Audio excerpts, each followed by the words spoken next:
Lake Forest podcast is supported by viewers, listeners, and businesses just like you. Michelle Parno has lived and worked in Lake Forest for over 2 decades. Michelle's lending experience, when combined with her real estate expertise, makes her an invaluable asset to her clients as they navigate their home buying or selling process. Call Michelle now at 847-528-8721, 847-528-8721. For the best cannabis in the world, look no further than Iliad Epic Grow. Owned by Lake Bluff's own Rich Ruzich, they are a cannabis cultivation center focusing on hard-to-find small batch products that will delight both the occasional user and ganjier. When visiting Michigan, ask for it by name. Epic Products, exceptional process. For more information, email info@iliadgrow.com.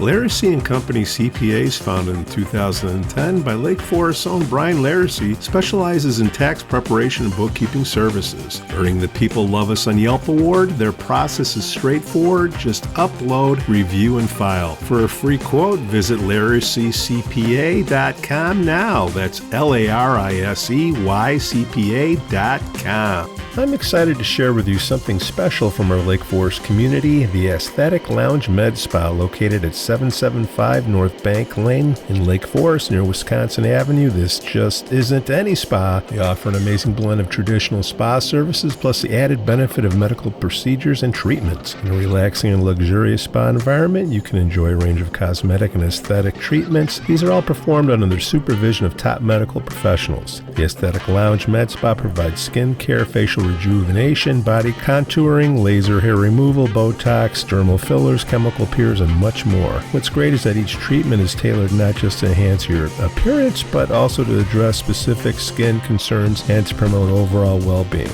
So if you're looking to pamper yourself and take your beauty routine to the next level, give the Aesthetic Lounge Med Spa a call at 224-768-8028 or visit them at their location on North Bank Lane. It's an experience your skin will thank you for. We'd also like to say we're thankful for our Patreon supporters, Otto, John C., Helen, Herrick, JM, and Paul G. I think that it helps for people to understand exactly how this all came about. So actually, what happened was I was on Facebook. I came across this story. It was about a firefighter in Grays Lake. You're probably familiar with it. His name is Josh Kochfair. Do you know that story? No. He suffered a traumatic brain injury, and that was posted by one of the Lake Forest firefighters.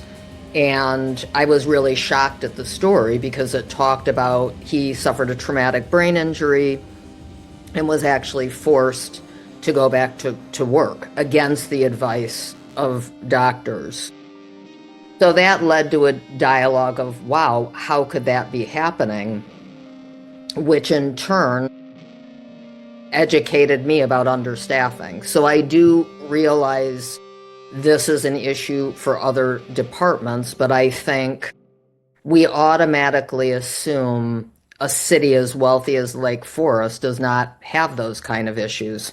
And actually what he educated me about is the issues are probably the worst along, in all of Lake County, because the firefighters are serving such a great area with the closure of Knollwood and, Highwood and that kind of thing. So as this conversation continued on, I realized, this was really a catastrophic problem, not just for the firefighters in terms of a humanitarian issue and them being severely undercompensated, overworked, which puts people in jeopardy. Yeah. But honestly, the residents of Lake Forest. When I look at this whole issue, the reason I decided to put myself out there and discuss this publicly is really simple. It's literally a life or death issue. When you're operating on a subpar business model and you're dealing with people that are responsible for public safety and they're this overburdened, the outcome is inevitable. The ability to provide the best care, it's just not going to be there when it's needed the most. So the firefighters can't be in 2 places at once. They can't provide the level of care people deserve.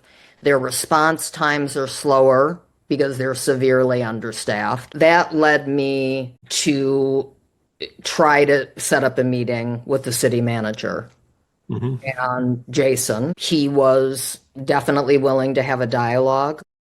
We met at the hometown for coffee. That was all really good. Pretty long conversation. It was like an hour and a half to two Yeah. hours. So that really educated me more as to what this issue is. I, of course, was really fact checking because I was only hearing one side, the firefighter side. And then when I spoke with Jason, he really did kind of acknowledge that these issues existed with the understaffing.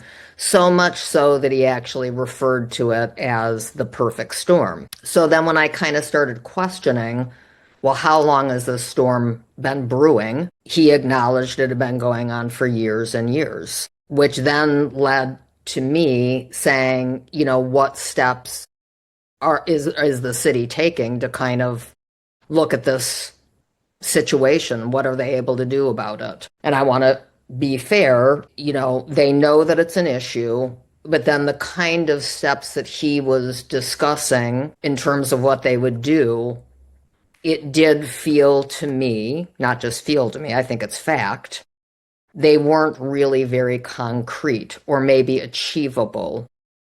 That was at least what I was hearing. Then when I Hmm. went back and I spoke more deeply to the firefighters union, they had talked about a lot of these acknowledgments and promises being made over the years that really never came to fruition. And I will tell you, even in that meeting, some other kind of interesting things came up. I'm a former marketing person. I was in advertising for 20 years, had spots on the Super Bowl, and Pretty even nice offered. advertising agency. Throw the name out there.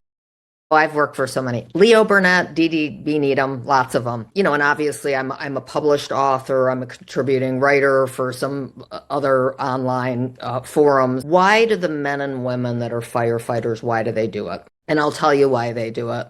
They do it because they want to help people. So from an ethical, moral perspective, the biggest issue these guys and women have, and they're very selfless people, they want to help people. Their dilemma is they're being put in a position where they can't do their job properly. People don't go into this profession to make money. They're doing it because they care about people, they care about this community. These are men and women, most of them, this is a generational type of thing. They're A four legacy generations. family in it. They're They've they're been like building. they're legacy families. And not only are they risking their lives, their mental health to do this, they feel morally and ethically every single day that they are on the job, they can't provide the best service. And they have been trying to advocate for themselves, and they have not been successful because they want to give the residents of Lake Forest the best service. And what that means is when you're understaffed like that, you're playing literally with fire. You're gambling with people's lives and safety. I can guarantee you there already have been issues where people have probably been left suffering or call times have been much, much too long. And that, I think, really is what the core issues the firefighters have. Morally and ethically, they want to provide the best service possible to the residents of Lake Forest, and they are not able to do this. Beyond that, I think the larger issue is, as I started talking about, the residents of Lake Forest aren't even aware that this is going on. They have no clue. This looks like a simple topic, but it's Right. actually, very, very complex. Jeff Urso, say hi to Amy Pais-Richer. Susan Garrett, former Senator Susan Garrett, might be popping in. Joe Weiss is on an appointment. I think they're going to be changing the colors of the scratch offs from gray to something else. So I think it's a very big meeting that Why you do that to? Why you do that? just because I do what I do. So we'll just keep going here. And Amy, we may have the union people showing up. We may not. Hey, more the merrier. We're just sitting around Duffers having a couple suds. Amy, Jeff needs to know a little bit about you since we'll start the show officially now. Could you give us your background? Because it's quite extensive. Well, I was an advertising copywriter for 20 years, worked in advertising. I just recently published my first novel in December.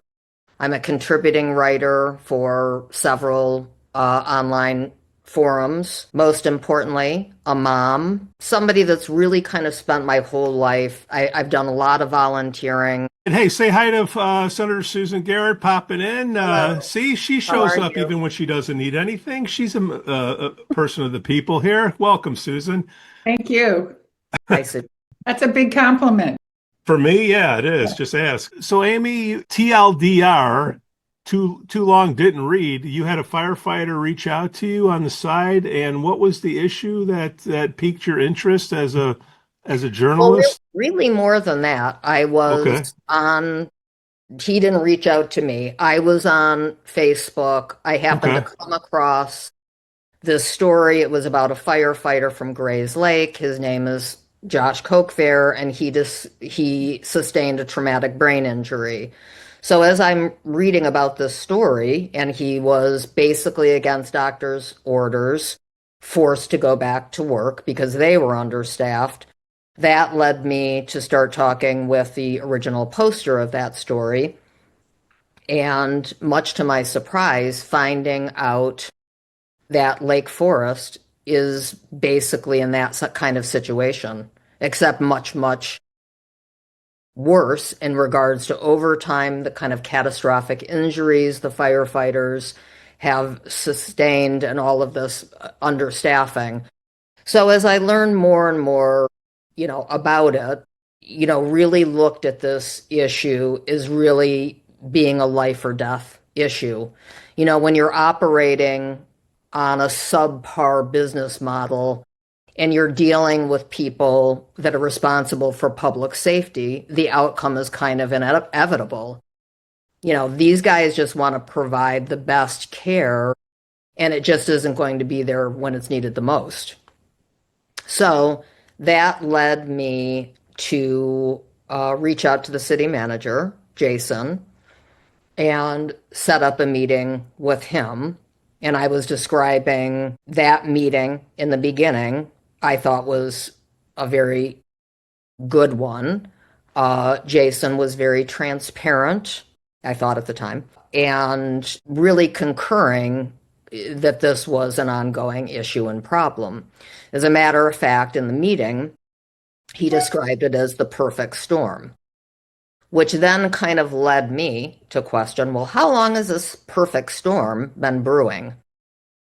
And then he acknowledged this storm has been going on for years and years and years. So, being a writer, journalist, that type of thing, I started asking a little more hard hitting questions. There was a lot of pushback, and I felt, not that I felt, there was not a lot of concrete ways that I was seeing this problem could be solved. And we definitely sat and we discussed all of this together. I honestly, I'm a marketer, I've had spots on the Super Bowl, and he talked about the understaffing issue basically being that people are leaving. It's hard to retain guys. People maybe don't really even want to be firefighters anymore. So then that led to me offering up, hey, do you have a marketing person? I'd be happy to do this for you to help out. And really, there was no follow up. So that being said, that led to me doing a lot of research on my own to start verifying what was really going on. And again, the core issue is, in my mind, I'm viewing this as a life or death situation. Really, really dangerous for the residents of Lake Forest, and really difficult, obviously, for the firefighters. They just want to do their job correctly. And in a nutshell, they feel that they are not able to do that. So I guess that's why I'm here today, to educate, inform, really hope that people in the community can really, it's advocating for themselves. Do we know how understaffed we are? Well, I think that the firefighters are working, really, really incredible hours. Between September 2024 and September 25, the firefighters logged more than 12,000 hours of overtime, and they're stringing together double, triple, longer shifts to just keep these emergency response vehicles on the street. So basically, they're completely burned out, fatigued, and that's kind of standard operating procedure.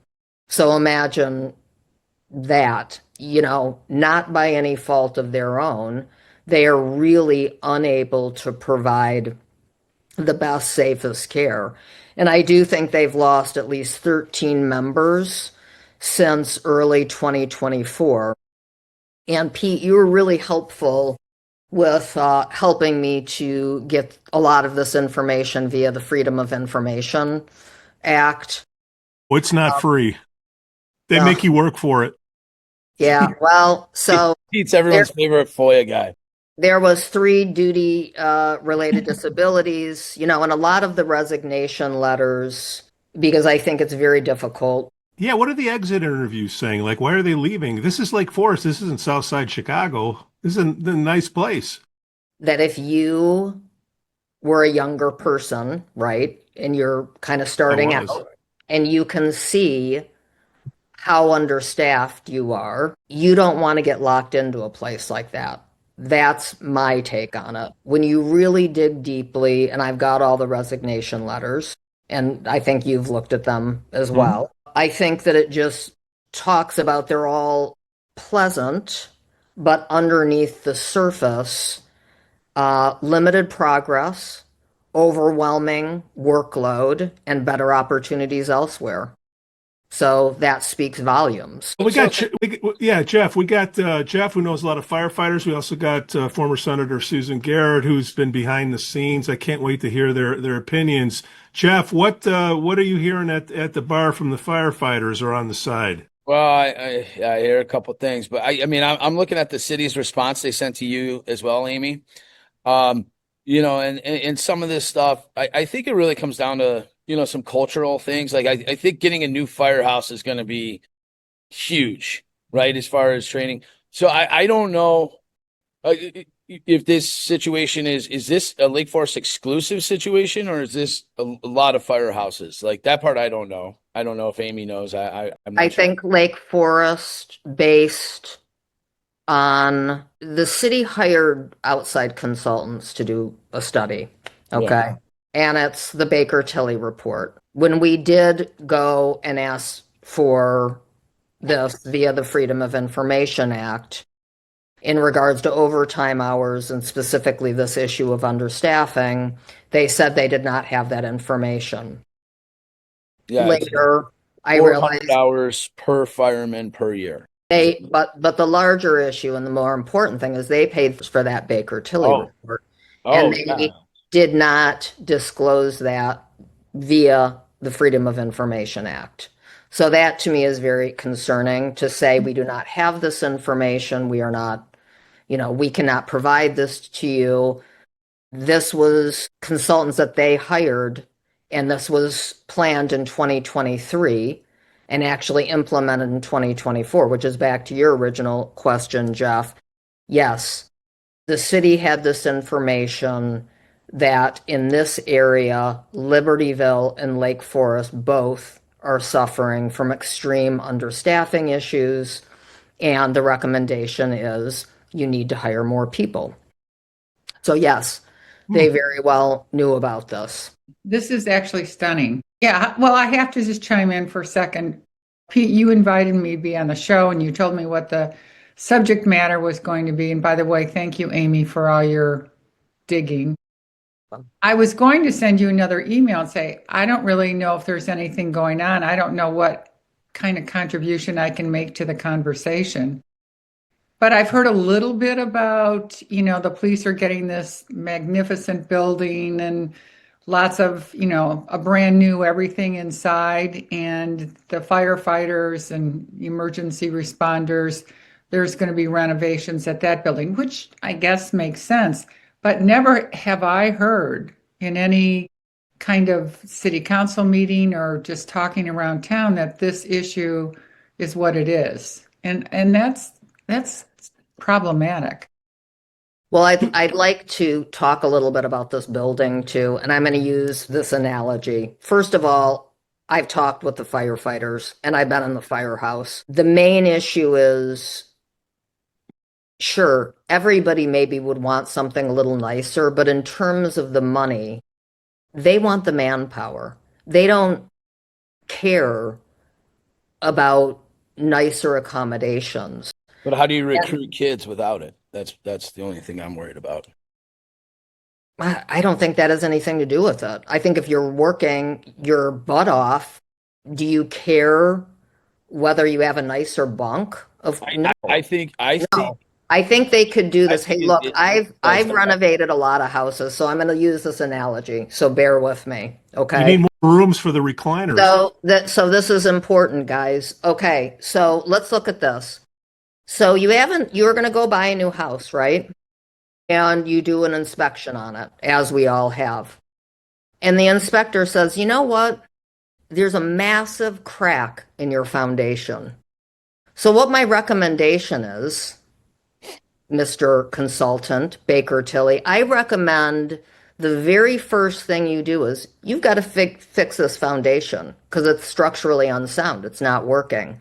But instead, as some, no offense, Jeff, guys maybe would do, they would say, oh, you know what? I want to just decorate. I want you, honey. We're going to decorate it and we're going to make it really pretty. And I'm going to put in a big crystal chandelier and I'm going to redo the kitchen for you. And by the way, it's $25 million. Is that okay with you? But in the meantime, you've got water coming into your basement. Now you've got a black mold problem and the entire structure is unsustainable.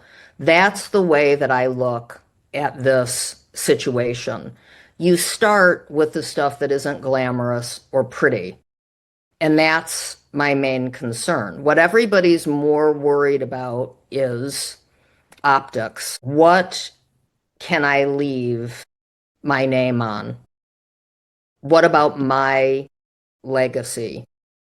Versus let's fix what's wrong first. That's common sense. And again, this has been going on for 15 years. Yeah, I guess my question is, and we're on the same page. Like we all support the firemen, and I want them to feel fully staffed and do their job like 100%. The one thing on the facility I look at is, I believe that these guys and ladies deserve Sure. You can, but I'm telling you something. I've done a million renovations. You sure don't need to spend that kind of money. No, and the reason here's what I'm asking is there a lot of kids coming out of the academy, and are we fighting over that talent? I can almost guarantee you though, Jeff, nobody's saying like, wow, the building's not nice enough. I don't want to stay. They're telling you. They're telling you in their resignation letters exactly what the point is. And when I talk to these guys, and again, I'm a lady, so maybe they want to open up to me a little bit more. But what they're saying to me is they're exhausted. And these stories are what's the way to get more are really heartbreaking.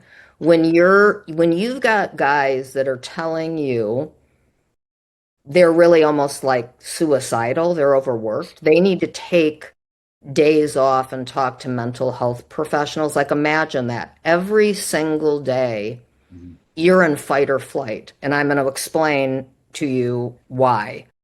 Okay, you guys talked, I think, last week about jump companies, and I want to talk. Oh, I totally messed that up. A little bit more about how that works and explain to you why this is. I got so much crap at the bar about that. So why this is a problem. All right, so when these guys go out on a call, right, And I'm going to really dumb it down because I feel like this is a hard concept for people to understand. Just the word jump company is weird, right? So here's how it works. So there's a massive accident on 41. Our first responders, the police go out, the firefighters go out, all right, and they take the truck. Those firefighters are doing 10 different jobs. The police are maybe issuing a citation. What the firefighters are doing is maybe they're cutting the guy out of the vehicle. Electric car, it catches on fire. They're doing that too. They've got to resuscitate somebody. So they're doing 10 different jobs all at the same time. Now, beyond that, let's say another call comes in and you're having a stroke. Let's say you're at the bar and you're having a stroke. Well, do you think they can get to you? And I hope that doesn't happen. Only when the Bears are losing. 15-2, Jeff. 15-2. I'm not trying. I'm not trying. And guess what happens? There's nobody there because there's not enough men, which is not to national standards, to go and help you. And let's say eventually it's 5 minutes because their call time, by the way, is several minutes over what it should be. And then you suffer some kind of catastrophic ramifications. And this is probably already happening or has happened. These guys, as I talked to Pete earlier about, why do we think that firefighters go into this profession? And I'm going to tell you why. It's not for the money, clearly. It's not for the pretty accommodations. They're doing it because they want to help people. All of these people that go into these professions, they're doing it fundamentally because for the hours you could probably make more money at McDonald's. You know what I mean? So fundamentally, these guys, a lot of them are legacy firefighters. They've grown up in these families. It's a source of pride. And they want to do the right thing. And it's actually so hard for them because morally they feel they're not providing the best service for the community through no fault of their own. They just are not able to. And again, that's why I'm here. I have no skin in the game for this other than I see something happening that is so morally and fundamentally wrong, and something that, again, I don't think the people of Lake Forest have any clue. You would just assume, hey, this is a wealthy community. If something happens to me, I'm safe. Well, guess what? You may not be. I don't think that that's a gamble, but I don't look at this as a personal, it's not a personal thing. This is a community thing. And I think, if anything, that I want to leave with people is hopefully people now are aware of this and they say the only way to change this is to talk to the city and say this has to be prioritized. No more promises, no more, hey, we're aware of this, this is going to happen. And I get that it's a domino effect, but really, bottom line, and hold on, because I want to say this one thing. The biggest takeaway that I want people to remember, it could be fixed for just $26 per resident per year, the cost of one takeout order, couple of lattes to give our firefighters the staffing levels they need to keep residents safe. Because honestly, as we all know, it's all about the money. And clearly, Lake Forest has the money. It's being used in ways, as I gave the example of the house, rather than fixing the foundation. What is the underlying problem, Amy? What's the underlying problem here? Is it recruiting? Because do we got to double pay? Are you saying we double pay and people still won't come here? You need to actually yes, I think that you've got to pay. I think you've got to start somewhere in terms of paying them the money that they need to stay here. And I don't think that it has anything to do with the accommodations. Sure, that would be nice, but you've got to hire multiple people simultaneously. It's not like, hey, we're just going to hire this one person and then this one person because it Because what still people don't understand is does in not Lake solve the Forest, problem. and maybe it's everywhere else, but it's not just fighting fires. They have to be paramedics too. And I'm Correct. sure a majority of the calls are going Correct. out. Somebody called 911, somebody's not feeling well. They got to deal with it. I think you need more ambulances than ladder trucks. You need more manpower. That's what you Yeah. need. More Yeah. man- Yeah. So I guess the question is who's recruiting? And Amy, I kind of get where you're coming from, and people are asking, Pete, why are you so disgruntled lately? Because it's stuff like this that adds on where you're like, hey, something isn't right here, and I'm just looking for the truth. And when people are like hiding the truth or being incompetent with the truth, like with that Baker study, because when we asked, hey, do you got the information? The town spent for the study, and they say they don't have it. Then you look again, and they do have it. So now Well, I, I I'm would t like to, I always err to giving people the benefit of the doubt. not me. Perhaps that's an error, but I will say beyond that, and I'm going to go back to the beautiful renovation and the amount of money that that's taking. I think again, that probably is well intentioned. And I think it's interesting, Jeff, to your point, you're like, hey, that sounds pretty good. Because in theory, it does sound pretty good. But ultimately, what I would do is you ask the men and women, the firefighters, what they want. And I'm telling you, number one is what they're telling you is they want So, more staffing and they want more manpower. So therefore, if somebody comes like, and says to me, hey, um, it's your birthday. What do you want? And they decide to give me a big crystal vase. yeah, I Amy, mean, go the back to fire the exit station, interviews. What do they want? Why did they leave?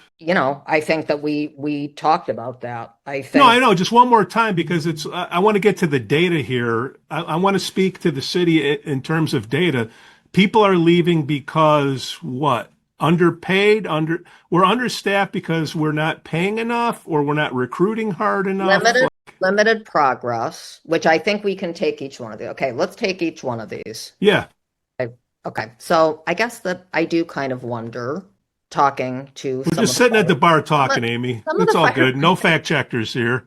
when you look into that maybe a bit more deeply, that is also interesting. Why are some of the more senior members of the fire department, why were they bypassed for more senior roles? Because again, I'm looking at these exit interviews, limited progress. So that's an interesting discussion. How does that happen? And maybe you have some information on that, Jeff, where certain people in a very, very short period of time are given really senior positions within the department. And that is another thing that I kind of ran through to say, is this a red flag?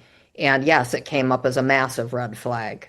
Some of the raises that certain people have gotten, I don't want to name any names, certain positions, a lot of this does not add up. I think that's a definite cultural issue inside the fire department, 100%. And there's politics in every business. I feel like that stuff happens no matter where you are and what business you are and what field. That type of stuff happens, and I'm not condoning it. I'm just saying it happens. Um, what I really want to figure out, and I want to get to the bottom to, is do we have a lot of people applying right now? So is it a matter of that we don't have what they want, or they're applying and we're like, hey, we don't want you right now? Like that's what I'm trying Yeah, to understand. Well, I think right here, in it's limited progress, which means that, I don't think I necessarily agree that the city should run a business model politically, meaning this should be based more on seniority. I think that again it's a cultural problem then, within the Right, fire right. But back to like the if that recruiting, are if we? that's happening. So But yeah, if you don't think you're going to progress, let's say you show up and you don't think, wow, I'm looking at all these other guys. Why is this guy being bypassed? Well, that's fairly, overwhelming workload. and better opportunities elsewhere. And I don't think by opportunities they mean a pretty building. That's just my take on it. I wouldn't discount the pretty building. I mean, I do think like whether Amazon, Google, Granger. I mean, you go down the list. People always try to make really. Well, I'm telling you what I've. But let's not say that they don't need it. I'm sure they. But how long has this issue been going on, Amy? 15. How many years? I think it's been going on for. They've been using jump companies for 15 years. So we got a 15-year-old problem. No. Yeah, because going back 15 years ago. I've never heard any of this. This is the first time for me. Okay, got it. Because if this is a 15-year problem and we're working on buying buildings and doing all this other stuff, I get it. There's a recruiting issue, there's a culture issue, or whatever it is, that people aren't coming in and it hasn't been defined. And we spent for that study to tell us what, Amy? The Baker-Tilly study? We have a problem. To tell us we have a problem. Very simply. You need to hire more people. Amy, I have a question. Are there standards, or maybe Jeff, you know this, for communities of a certain size? How many firefighters? Yes, and we're under standards. That's exactly what this Baker-Tilly report. Okay, and is it significant? Is it 20%, 50%, or what are the? I think that they really need 8 more people. I think that's how badly. And how many do they have? I mean, what are? I think it's like 8 per shift or 7 per shift. And so they need a whole nother shift. Is that correct, Jeff? Can you speak? Well, to that? I think the overtime gap speaks the shortage, right? So it says 400 man hours per person per year. So that would typically be any business's model for a shortage. How many exactly is that? I don't know. But I'm just reading the email that Amy had, and that was the responses. Each fireman is working approximately 400 man hours extra, which equates to 1.5 more shifts per month. So that is, so it's kind of like forced overtime, right? And like we talked about last time, and that's the big shortage. That's the gap. The question I have, again, I mean, and this is, it's kind of chicken or the egg situation here, right?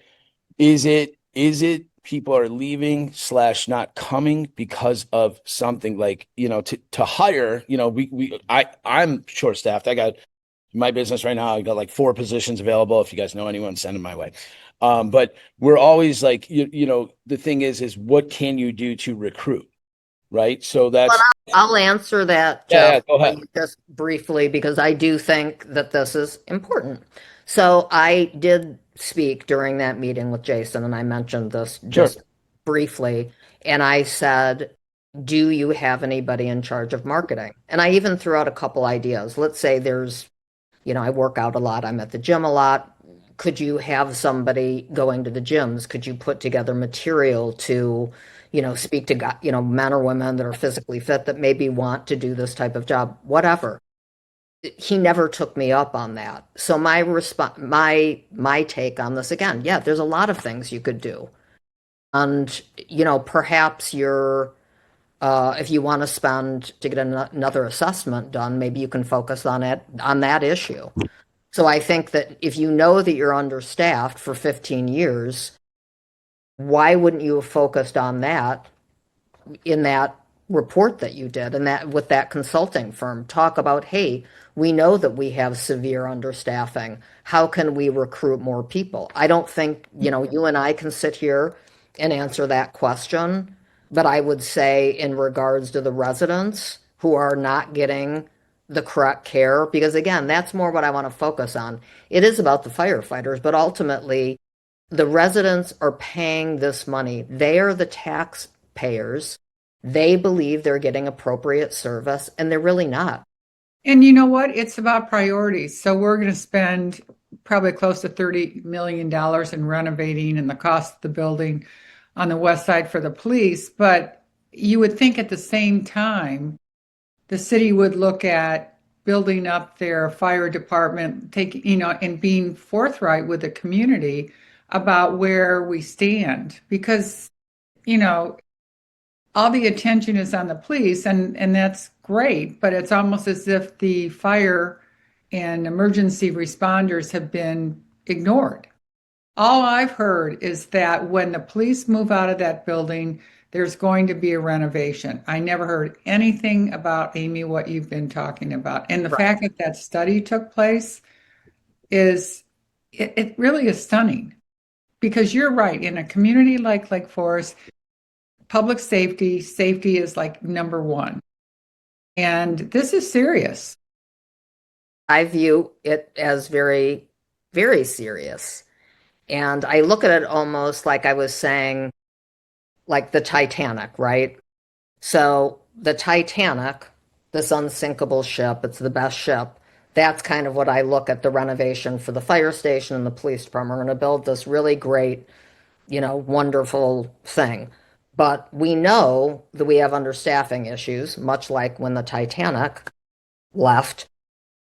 The crew said, we have concerns. We think we're undermanned. We're headed towards icebergs. I think that the point is focusing on optics historically, because that's what the Titanic was, this pretty boat that everybody said was unsinkable. You are literally playing with fire, and there will be a catastrophic event. And then everybody's going to go, oh gosh, how did this happen? Oh, well, we did know about it for 15 years, but we decided not to do anything about it. So So we're understaffed about nine. I'm guessing I just dropped that Baker report into my buddy Grok Heavy, and it says we're understaffed by 9. So does that mean about $1 million? What do you factor for benefits? 30%, Jeff?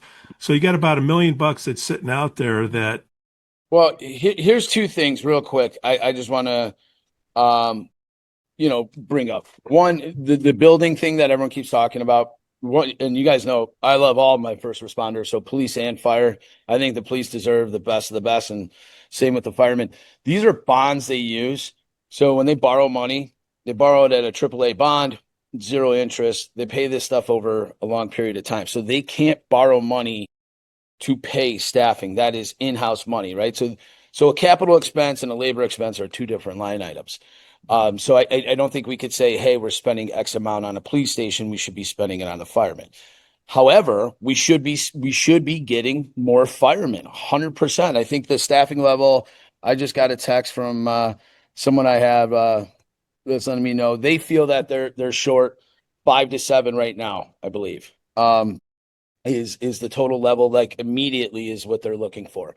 So I think that is where, and that was with the same staffing level they had in the early 90s, they're saying. So that is something I think that has to be addressed. So we definitely got to go into that. Again, is this a matter? I'm going to keep saying it until we get an answer. And I know none of us have the answer, so I'm not asking anyone. But this is the question I think that has to be answered. Are we not getting the recruits? Are we not getting the kids applying? Are we not getting people knocking on the door saying, I want to be a Lake Forest fireman? Right? That is the number one thing. Number two, Lake Forest does contract. We talked about this last week with Lake Bluff and Knollwood. So is Lake Forest stretched thin because of Lake Bluff ambulatory contract, right? So that's something we got to look into. So we contract all of Lake Bluff. Amy, you know this, right? I mean, you're in Bath and Tennis. All the ambulances in Lake Bluff is a Lake Forest contract. So anytime someone calls for anything, we're sending that. Do we look at these contracts and say either A, do we got to charge more for them, or do we have to cut back on them so that our guys in Lake Forest aren't having that same workload? Does that make sense? Well, I think that something that you said and asking the question is, because I agree with you, Jeff. You've got to figure out, and that's when I was sitting with Jason. I'm like, so what's the solution? I agree with you. Right. What do we do? So to me, in terms of if you are, this is my guess, I don't know, 100%. If you're hiring just one person at a time, it's still unsustainable for that person. You know what I'm saying? This needs to be 5 or 6 people in order to bear the burden. This is just like an ultimate, it's like a game of dominoes that they just keep falling. Right. You've got to get more manpower in Right. in bulk as opposed to just one person at a time, because that person's like, forget it. I don't want to stay because I would look at I don't know if that's true. They're having problems recruiting or if they're having problems retaining. And I think that's a very important So difference. that's a valid point. So if people are leaving, yeah. So I think those have to be answered as well. I think that we definitely have to look into the contract issues, right? And the Mavis box is, what is the study? What is the percentage of time we're helping other communities versus how the other communities helping us? I mean, you guys know how that works, right? So if there's a huge structure fire in Bannockburn, our guys from Lake Forest are going to go assist them, just like if there's a huge structure fire in And Lake Forest is giving, you're right, far more mutual aid assistance to neighboring towns than it so we're- receives back. 54 calls versus 401 received, which is almost a 50%. two, which is almost a 2-to-1 imbalance. Right. So our already thin crews are covering for So other. Yeah, we're subsidizing other. Correct. So Correct. now I think one of the things is we got to look into is which community are we specifically subsidizing, and I'm sure it's probably our closest neighboring ones. I mean, that's how that Mavis box works, and we probably have to work on a better plan to back charge. I mean, that's or charge better upfront on these contracts, so then we could reinvest that money into the firemen and hire these guys more help. I mean, that is goal one, right? So I don't what I guess I'm saying is are we saying the city is not willing to spend more money by hiring, or we're just not getting the people coming through the door? 15 years, dude. Job? Over a decade. That's what I'm a decade saying. and a half, yeah. Yeah, but I mean what is the answer to that? I think the answer is more what I said. I think they're willing to throw a small amount of money and time into this to like little bandages. Uh-huh. And it's not, and the bandages are not sticking. That's the problem. You have to make this the number one priority. You've got to throw a hell of a lot more money at it, and you've got to get a lot more people in all in one fell swoop. Because the problem is if you're just getting, people every once in a while, that's why the people are leaving. And then on top of it, you have people retiring, you have disabilities. We're missing a shift is what it is. It looks like, right? 8, 9 people. We're missing a shift. So a shift is going to cost about $1 million a year. I'm just back of the envelope numbers here. So the budget needs to increase $1 million a year. We've been kicking the can down the road, and That's a great way to say it. I think so. They said the lifetime of a fireman, the cost. Again, this is not me saying don't do it. This is just I'm just giving you the numbers that duly noted, Jeff. Responded was saying it's $11 million per fireman for the cost of their career. So 7 would be 77 million, right? Over 20 something years. So is that number accurate? I don't know. I mean, that's just something I read off an email. So I think that's how do you budget it, execute it, but it's got to get done. At the end of the day, I think every person agrees that every fireman needs to feel safe. We don't want them leaving. We don't want any more leaving. I'm very appreciative of all of them that are sticking around, that are exhausted and working as hard as they do. But yeah, we want to get them as much help as possible. Let's budget it and maybe let's stop subsidizing so many other communities as well, so we could get some money back in Lake Forest pocket to reinvest, stuff like that. So I think we need to really dig hard. I think they just in this report, I forgot what you called it. The Baker Tilly, baby. Did they say how to recruit as part of this report? That's another study. That would be another. When did the Baker Tilly report come out? Do you know? I believe it was in June of 2024. So it's a year old in a couple of months. So they've known this. They've had this information. We've been sucking wind for 15 years, Susan. 15 years. So now, okay, thank goodness Amy's, well, first of all, whoever spoke up, thank you for speaking up, because in this day and age, it's hard for people to, stand up and be counted. So now the issue is we're missing a shift. We need $1 million. We saved a lot of money buying that. Where are you getting the $1 million, Pete? 9 people? How much do fire people make? Right, but so this is the difference. I don't know. Again, this is where the crosshairs are coming. We need 9 people a year, and I'm saying I that's think know, $1 I know. million. an annual amount of On money. Amy, on your email that you got, right?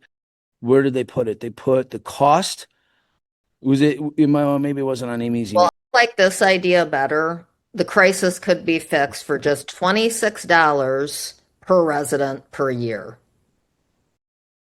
Cost of one takeout order or a Well, couple. what does that add up to? What's 26,000 times That's 20, more than $1 million. or 26 times 30,000 people Well, it's not, it's per household taxes. per So household? So, okay, there's 10,000 houses in Lake Forest, households, approximately, right? 16,000 voters. That's all I know. That's how many, Yeah, how much coupons I send out. I'd say closer to 10,000. Yeah, it's about 10,000. So that is $26 per household is only $260,000, right? But it's over the course of, many years, obviously. well, Hold on. but the math, but I'm saying that would only plug in one person. $26 is per person we're short. Times 9. Times 9, right? So it would be How much do firefighters and first responders make a year approximately? but probably about 120,000 is my guess. And then if you add in pension, insurance, The 30%, yeah. I would say it's even more. I would It's say it's $1.5 million if you hired 8 or 9 or 10. I mean, it's right in that range every year.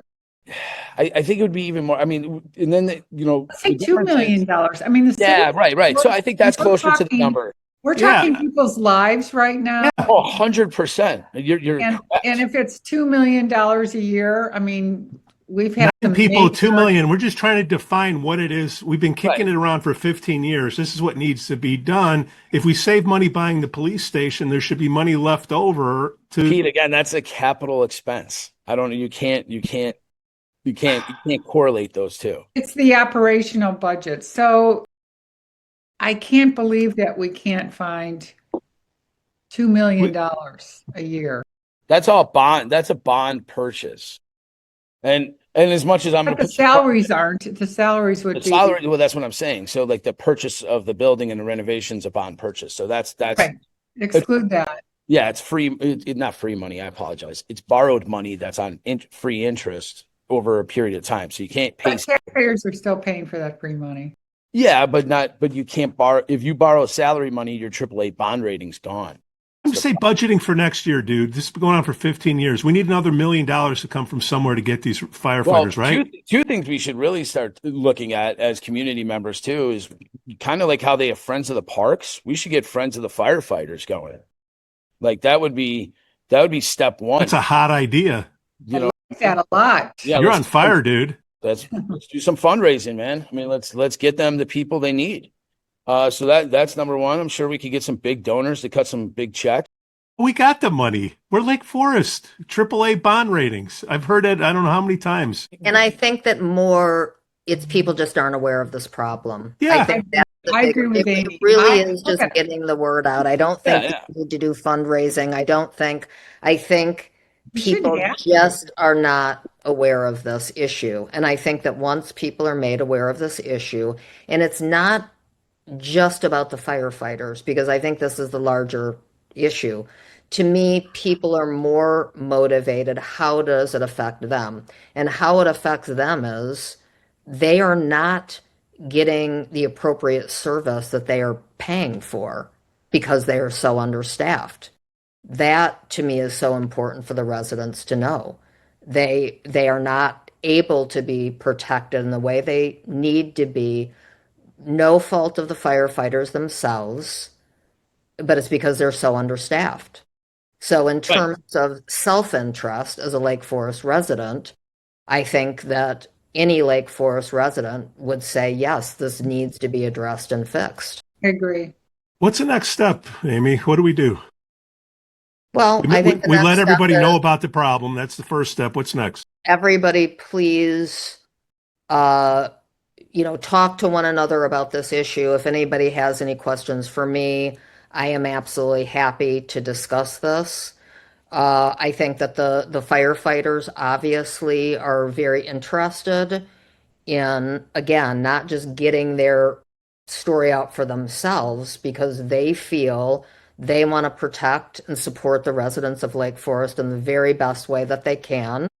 So I think that engaging the firefighters and making it okay for them to speak out, I think that is another really awful situation. The firefighters don't feel that they can publicly speak out about this. That's What's going on with that? Because I'm interested.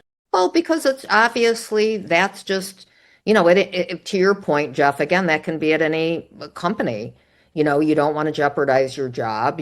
Something's bad is going on, but you don't feel like you're free to speak about it. You're fearful of retribution. Who do the firefighters report to?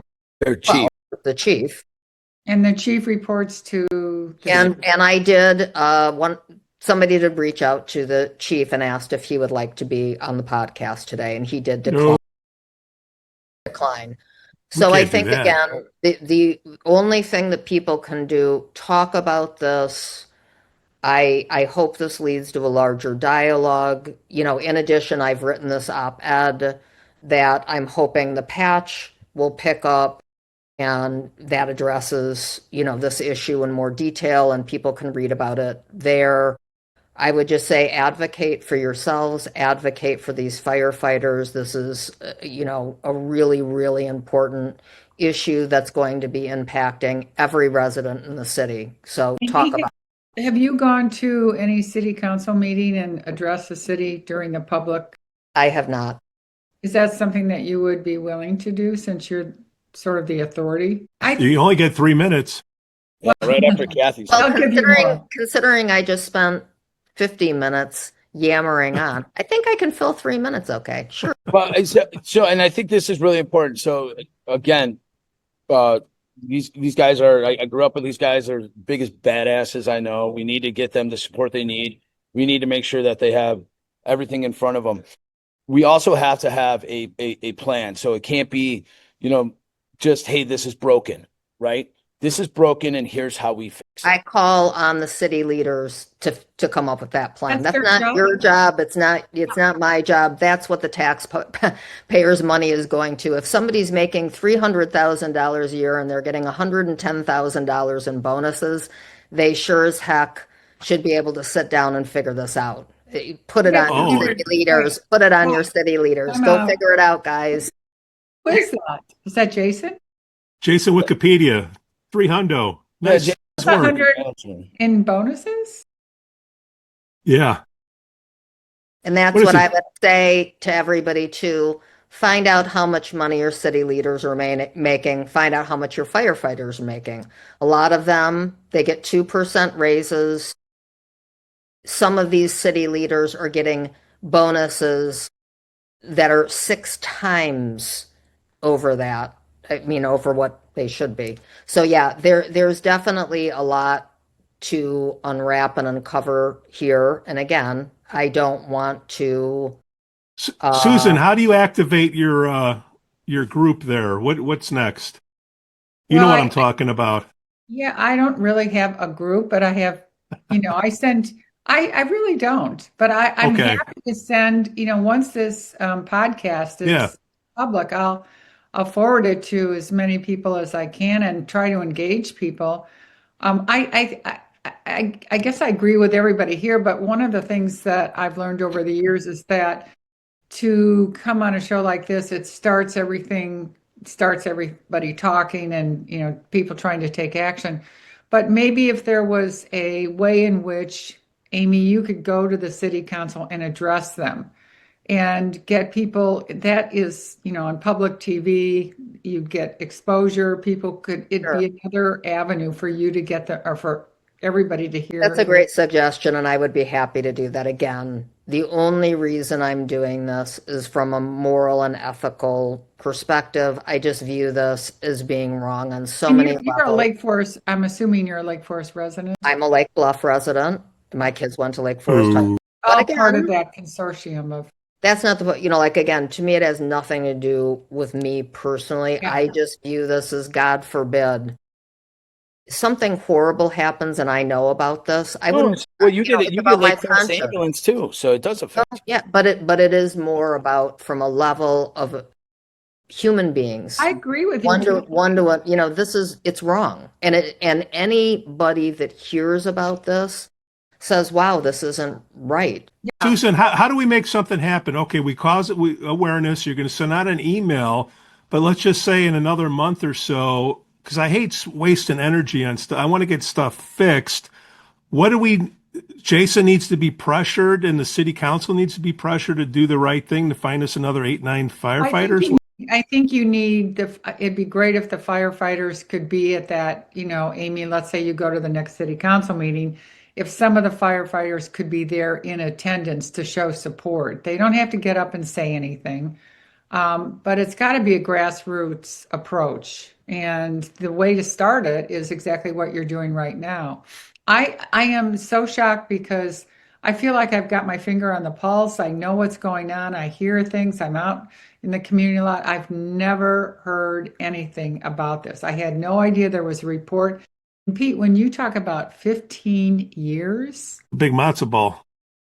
and I've always said, and you kind of have ridiculed me for it, is that, you know, it A feels harsh like we word. don't have a plan, that there's, you know, we're doing the fields, we're doing the downtown reconstruction, we're doing the police station. You find out about, like my head spinning, you find out about it, you know, a couple of months before it's going to happen, maybe. But the bigger issues that should be addressed publicly are, you know, I don't want to say being swept under the carpet, but I kind of feel like that's what's going on. Well, to sum it up, because people are starting to paint me as a gotcha guy, and I'm just a truth guy. I want to know what's going on. And where I turn into a gotcha guy is when I'll trust anybody once and then they screw me over. That's it. I don't want anything to do with them.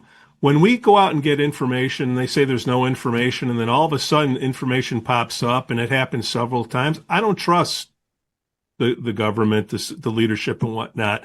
It can't be, it's either it's distrustful or it's incompetence. I don't know what it is, but that Baker Tilly study, when they say they didn't have it and all of a sudden they do have it, it's making me question things. So now at the end of the day, we need to find another shift, 1 million, 2 million, whatever it is. And is this a high enough priority to get on the city council's radar so they talk about it? So when we're doing all the free street signs and all that cute photo op stuff, that we can address getting these eight or nine people.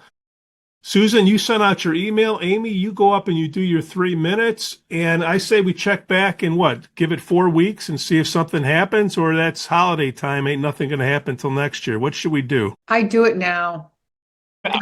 Yeah, go ahead. I'm sorry. You can't use holidays to keep you from giving the community this kind of information. So do you think that the city council members are aware of this? I really don't know the answer to that, but I love I your wonder. suggestion, I mean, and if it's I never will been talked definitely about. go ahead and make that happen.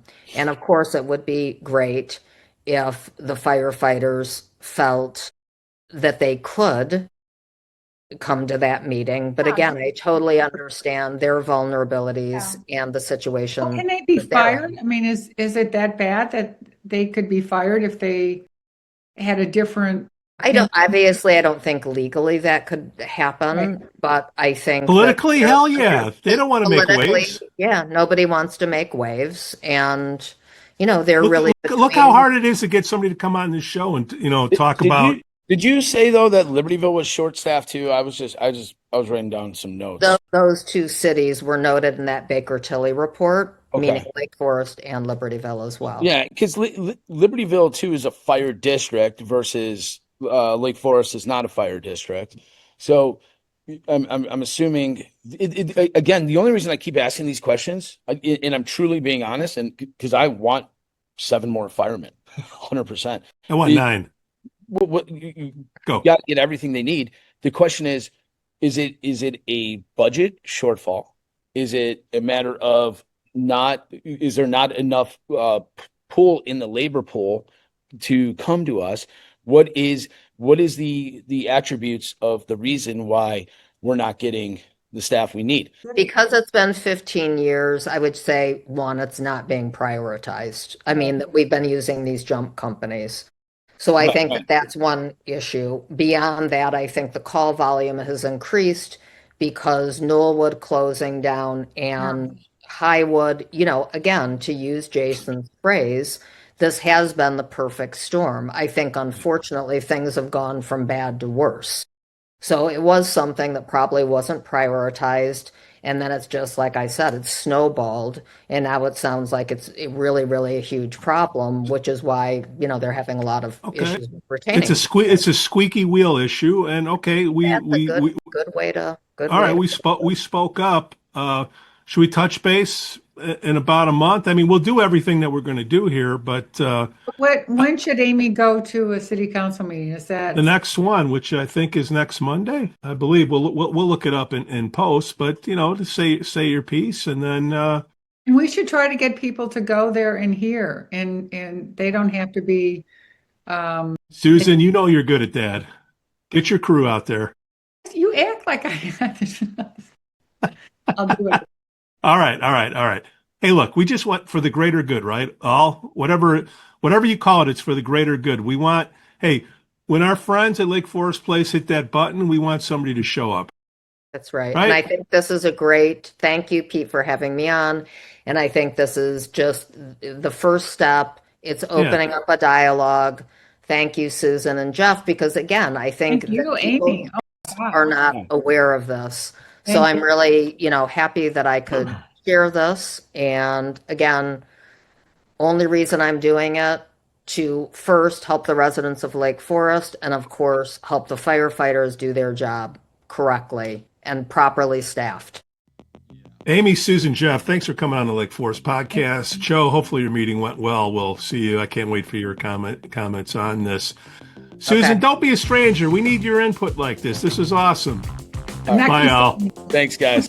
The Lake Forest Podcast is supported by viewers, listeners, and businesses just like you. Michelle Parno has lived and worked in Lake Forest for over 2 decades. Michelle's lending experience, when combined with her real estate expertise, makes her an invaluable asset to her clients as they navigate their home buying or selling process. Call Michelle now at 847-528-8721, 847-528-8721. For the best cannabis in the world, look no further than Iliad Epic Grow. Owned by Lake Bluff's own Rich Ruzich, they are a cannabis cultivation center focusing on hard-to-find small batch products that will delight both the occasional user and ganjier. When visiting Michigan, ask for it by name. Epic Products, exceptional process. For more information, email info@iliadgrow.com.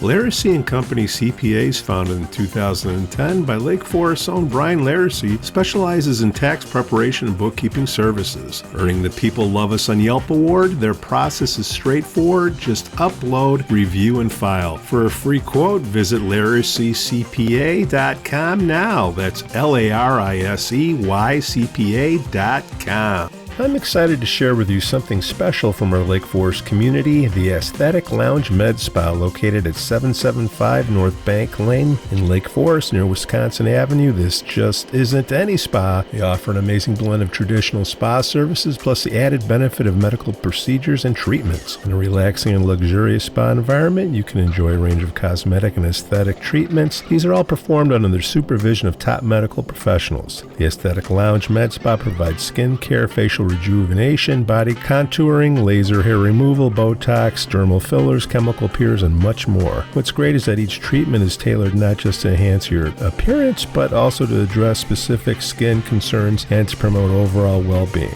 So if you're looking to pamper yourself and take your beauty routine to the next level, give the Aesthetic Lounge Med Spa a call at 224-768-8028 or visit them at their location on North Bank Lane. It's an experience your skin will thank you for. We'd also like to say we're thankful for our Patreon supporters, Otto, John C., Helen, Herrick, JM, and Paul G.